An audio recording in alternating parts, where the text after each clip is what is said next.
Thank you. That's wonderful. So today's scripture reading is an odd one in some ways because it seems so audaciously optimistic that all the nations would stream to Jerusalem where Mount Zion is found, and they were going to put away their swords, they were going to beat them into plowshares, and they were going to study war no more. If only, right?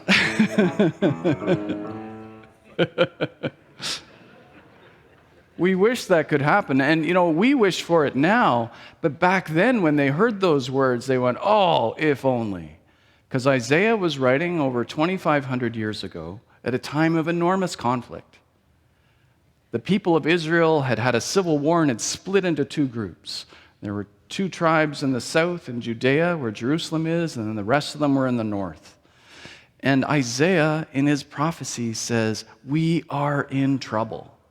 We are surrounded by empires that want to devour us. There's the Egyptians to the south, there's the Assyrians in the north, and the Babylonians in the east. And Isaiah was not wrong.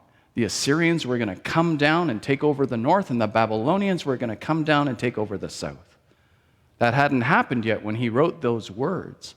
But that's what makes them so audacious. Because instead of imagining nations surrounding Jerusalem to besiege it, which would happen, he imagines nations streaming to Jerusalem to study how to be peaceful, coming on their own to be with God, to learn peace, to have God be an arbitrator, like a mediator, help them settle their differences so they could retire their swords, make them into plowshares. It was an audacious, optimistic vision. And the early Christians paid a lot of attention to the prophecy of Isaiah. They did this because they had a problem. In the Psalms, when you hear about the Messiah, what you hear is a Messiah who's going to come as a warrior. He's going to come as a warrior and sort everything out. Can we put the closed captioning on, please? Just for folks who want to follow along that way too. And watch for the funny translations. It can be a sport in itself. So the Christians looked to Isaiah because in the Psalms it said that the Messiah was going to be a warrior. He was going to come and he was going to battle whoever had subdued the Jews. But of course that's not the way it happened. Jesus arrives and ends up on a cross. And yes, he's resurrected, but he doesn't lead any armies. So they had a problem. Well, did this come out of the blue? So they poured through the Hebrew scriptures, and in Isaiah, they found what they were looking for. A prophecy of a Messiah who would be a suffering servant, someone who would be beaten and treated terribly by the people, but ultimately, he would show the way. And they also found suggestions of other things which seemed right for the Christian story. They found mentions of a Prince of Peace. Well, that certainly seemed to be Jesus.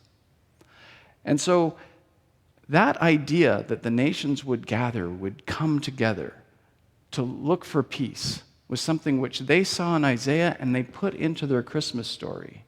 And that's something that we continue to carry whether we know it or not when we get together for Christmas. This is the season of Christmas parties, office parties for Christmas, neighborhood parties. And they're different from parties that we hold the rest of the year. If you've ever been invited to a neighborhood Christmas party, whether it's in your condo and the recreation room or maybe on your block, neighbors who just look at each other and nod the rest of the year are expected to actually share a cup of eggnog and say hi and get to know each other and not talk about things which might have divided them. And office Christmas parties, everybody's invited who works in that same physical space. So you get situations where everybody, from the CEO to the caretaker and everybody else who works in the office, all being part of the same Christmas party. And it's known that at an office Christmas party, if you want to be known as a dork, talk about office things, right? No one wants to hear about office politics at a Christmas party, right? And if you've got a beef with your neighbor, the Christmas party is not the place to talk about it. We know that what we should do is be peaceful when we're at a Christmas party, right? We're supposed to, for a little while, get our joy on and act as though differences don't matter.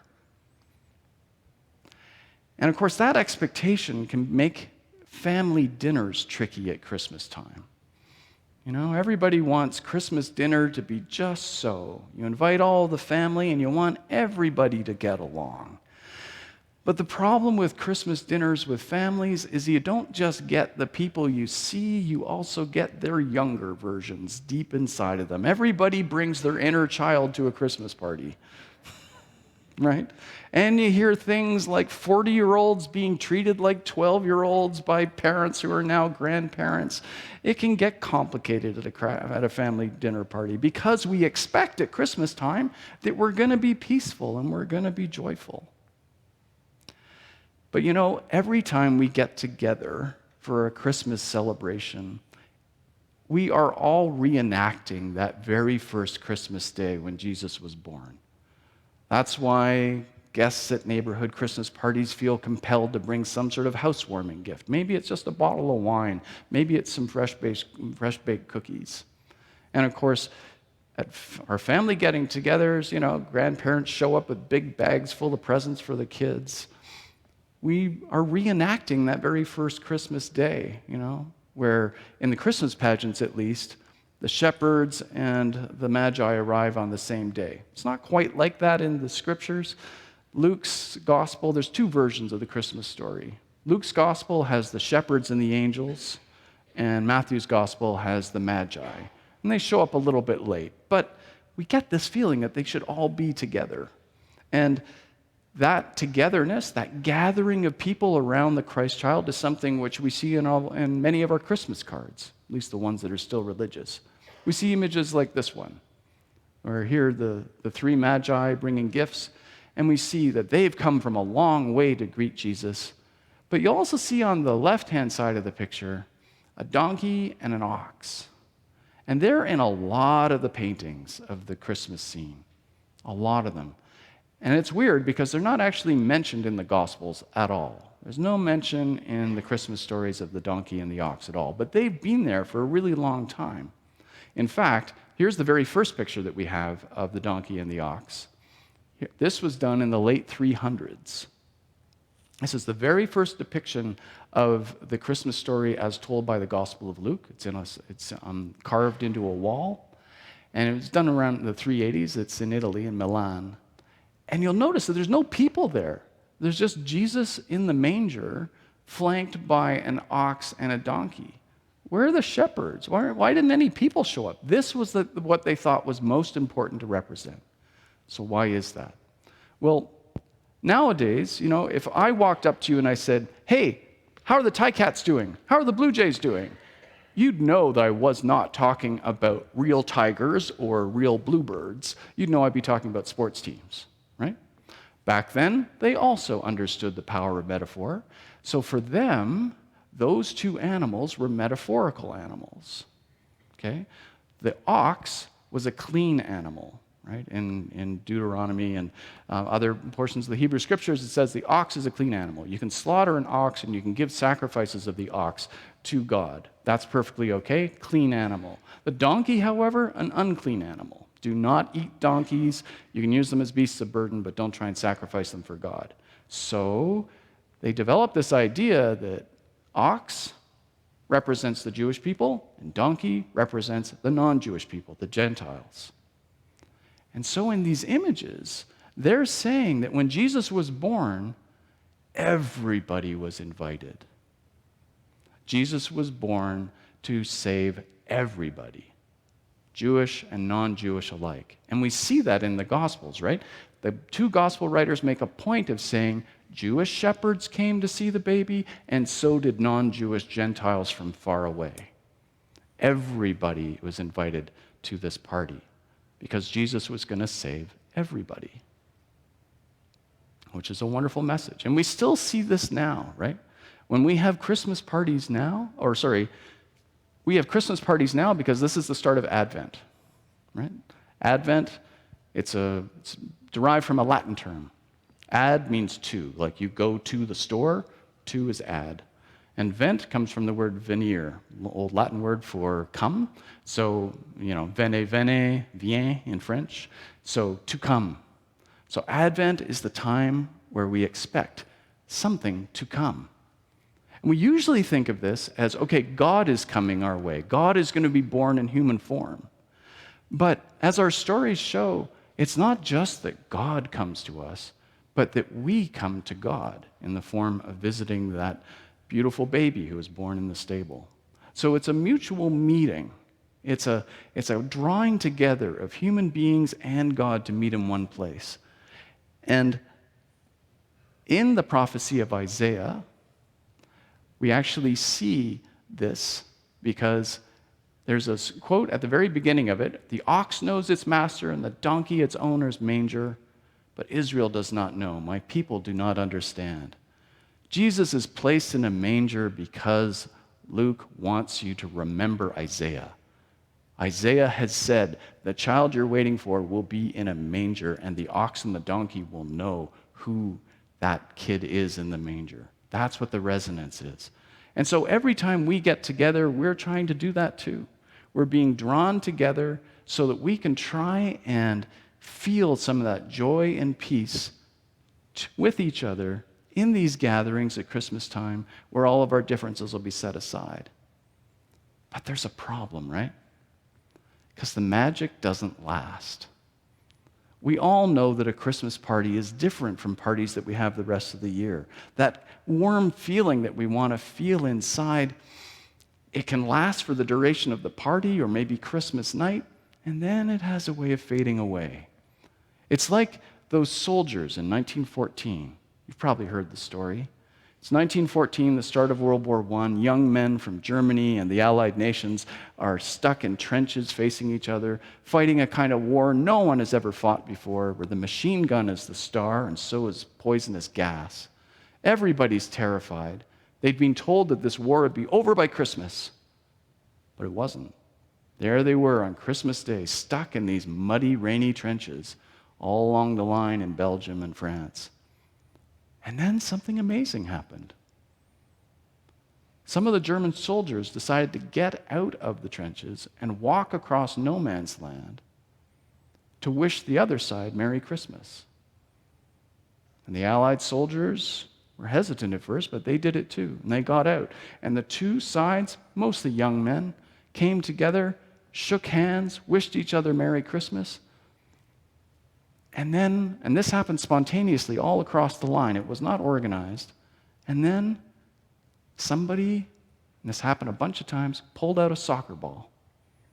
And they played soccer on no man's land. It was just a pickup game. They weren't keeping score, apparently. It was just fun. FIFA had been created just 10 years before. And England and Germany had played games against each other in FIFA. So why not play soccer? These are a bunch of 19 and 20-year-olds. Of course soccer is what they're going to do on Christmas Day. They don't have any gifts to give. And then, when their commanding officers got wind of what was happening, they got upset. And they said, "You get back into the trenches." And by the next day, they were shooting at each other again. That Christmas joy and peace that we all wish and look forward to, it's hard to make it last. It dissipates. Christmas parties are like a detour off the main road. So how do we make it last? Well, in Isaiah's prophecy, he gives us a hint. He says, it's not enough for you humans to come together. You need to want to have God's presence there with you to show you how to make peace, to be willing to listen to God's message of peace so you can settle your differences. And the words that Isaiah uses are so carefully chosen. Isaiah says that God will arbitrate your differences. He also says judge, but back then judges were like the Supreme Court.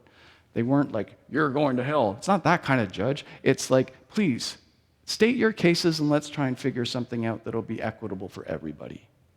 And then he says those famous words that we heard sung, going to take those swords and beat them into plowshares. It doesn't say going to take those swords and throw them away or melt them or bury them in the ground, but instead, these swords which were used for beating people will now be beaten themselves. All that aggression that war encourages will be used on the swords themselves to do what? To create plowshares, to create a tool that can make the dry ground fertile. Take all those swords and those tanks and those missiles and spend the money on growing crops, on making sure that everybody in the world is fed, on teaching people how to resolve their differences without having to turn to arms. That's what Isaiah is calling for. And he says the way this will happen is if people come to God willingly, wanting to listen, wanting to learn how to make war no more. So we have to be open to God's wisdom for that. And that requires a degree of faith. Faith that is actually possible for the human race. Faith that God's waiting for us, saying, I've got the answer if you've got the ears. So on this first Sunday of Advent, I invite all you faithful to come and listen to God. This month, go to as many Christmas parties as you can, hopefully with your masks on some of the time at least. We don't want you to ruin your Christmas or anybody else's Christmas. But go, have a good time, and really think about the rest of the year. What do we need to do to arrange things so that we can have that kind of peace and joy more often? So come, all you faithful. Let's make some peace. Amen.